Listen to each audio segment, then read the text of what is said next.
Hola, aquí comenzamos la crónica de medio ambiente. El mundo le apuesta cada vez más a la transición energética y para lograrlo se tiene que almacenar la energía que produzcan el viento, el sol o el agua y otras fuentes renovables. Para ello se necesitan minerales como el litio, el cobalto o el níquel. El problema es que no todos los países los tienen y justo por su escasez es que se denominan minerales críticos, como nos explicó el presidente del Colegio de Geólogos en España. Si uno va por un desierto y no tiene agua, el agua es crítica para esa persona. Pues si una industria consume un determinado mineral y ese mineral no está disponible en el mercado, esa industria cierra. En general se habla de minerales críticos para el país, es decir, los minerales críticos para Colombia, para Francia o para España no tienen que ver, aunque Europa ha hecho una lista de minerales críticos, Japón tiene su lista de minerales críticos para sus industrias. Crítico es precisamente cuando es necesario para una determinada industria y no está disponible. José María González, del Consejo Superior de Investigaciones Científicas de España, da algunos ejemplos de por qué se necesitan estos minerales críticos en la transición energética. Pues mira, por ejemplo, nosotros en esa transición energética lo que vamos a intentar o lo que se intenta es transformar o usar toda la tecnología que usamos, electrificarla. Entonces, por ejemplo, las baterías de almacenamiento usan litio, ¿eh?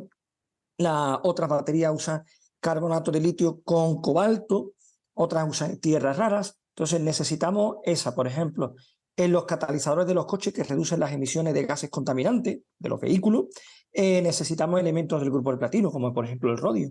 Entonces, básicamente son, digámosle, elementos insustituibles en este momento para la tecnología que hace que nosotros hagamos una transición de combustibles fósiles a una transición puramente eléctrica. Por ejemplo, las pantallas fotovoltaicas necesitan galio, necesitan indio. Son, digamos, los receptores que tenemos ahí en esa tecnología para transformar esa luz solar en energía que necesitamos, en este caso, eléctrica. Aunque los minerales son cada vez más usados, hay un proveedor que manda el mercado. Les hablo de China. Aunque la denominación de críticos depende de cada gobierno, tomemos como ejemplo Estados Unidos.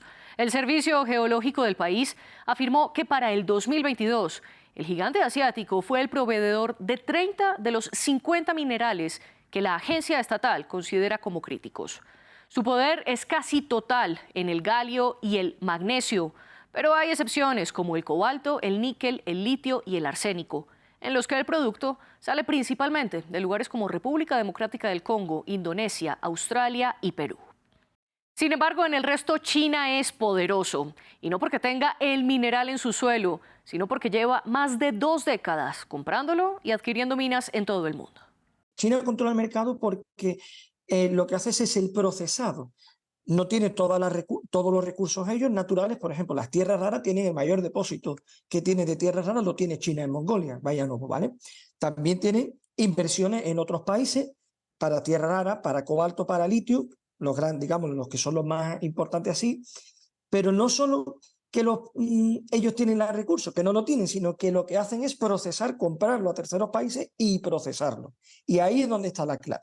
Ahí es donde está la clave. Por ejemplo, el litio. Los mayores productores de litio hoy día es ese triángulo entre Bolivia, Argentina y Chile. Pero China se lo compra y lo procesa.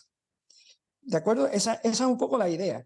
Pasa lo mismo con el níquel, pasa lo mismo con el cobre y sobre todo, como he comentado anteriormente, con el litio y las tierras raras y el cobalto. Nosotros, por ejemplo, miramos las tierras raras. Ha habido toda una época después de Mountain Pass, que es una mina que está en California, que en los años 2000 le quebró. Los chinos lo compraron, pusieron inversión y prácticamente en los últimos 20 años los chinos han tomado una postura de, digámosle, no tener complejos en invertir en muchos otros países, comprar los recursos, comprar las concesiones mineras y en el desarrollo de los procesos de manufacturado de eso para luego venderlo. Entonces, ¿qué es lo que pasa? Que muchos de los países del primer mundo han tenido muchos complejos en el sentido de la legislación medioambiental, que es muy restrictiva a la hora de ciertos procesos contaminantes de muchos de esos metales para producirlo y para manufacturarlo. Y en ese aspecto China no ha tenido ningún tipo de control. Esa es un poco la realidad. Ante la hegemonía china, Estados Unidos y la Unión Europea quieren cortar su dependencia. Desde 2017, la Casa Blanca ha emitido varias órdenes ejecutivas para aumentar la explotación de esa minería y limitar la venta al exterior. Incluso en 2020 declararon emergencia nacional por lo que llamaron la amenaza de la dependencia de los minerales críticos. En el caso de Bruselas, la ley de materias primas críticas salió apenas en 2023. Este tipo de estrategias no solo quieren incrementar su producción, sino encontrar nuevos socios. Los grandes países, Estados Unidos, Japón, China, están haciendo un trabajo, es Europa, un trabajo muy importante de hermanarse con los países que tienen el recurso para llegar a acuerdos comerciales de tal manera, bueno, yo te pongo la tecnología, yo te pongo el dinero y tú me garantizas el suministro. Es por eso que, por ejemplo, la presidenta de la Comisión Europea, Ursula von der Leyen, hizo una gira por América Latina, concentrándose en los que más reservas de litio tienen, o por lo que Francia ha explotado históricamente el níquel de Níger. Al final hay que entender que esto es un problema de geopolítica global, donde si tú tienes el recurso y yo lo necesito, llegamos a un acuerdo y es la única forma. Entonces, Europa, aparte de sus propios recursos, también tiene que ver otros caminos donde haya una menos dependencia. Básicamente, diversificar las fuentes propias y externas. Esa es un poco la idea de la política que se está teniendo a nivel global. En todo caso, las políticas de Washington y Bruselas son muy nuevas y China lleva por mucho la delantera en los minerales críticos. Con esto terminamos. Nos vemos.